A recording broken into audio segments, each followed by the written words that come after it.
Minden lépés számít. Az apró győzelmek. Elfelejted néha, hogy a nagyszerű dolgok nem a semmiből pattannak elő?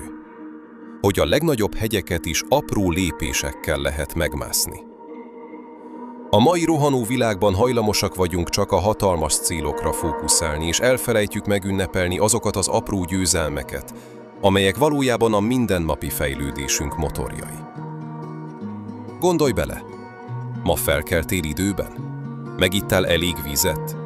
Vagy befejeztél egy olyan feladatot, amit eddig halogattál? Ez nem csak egy apróság. Ez győzelem.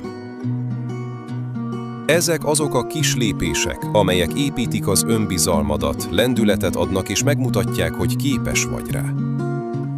Ne várd, hogy a siker robbanásszerűen érkezzen. A tartós motiváció és a valódi növekedés kulcsa abban rejlik, hogy felismered és megbecsülöd minden egyes apró előrelépésedet.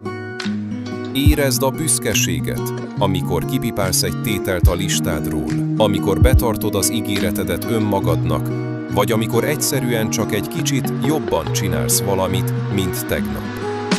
Minden egyes apró győzelem egy téglát jelent az álmaid épületében.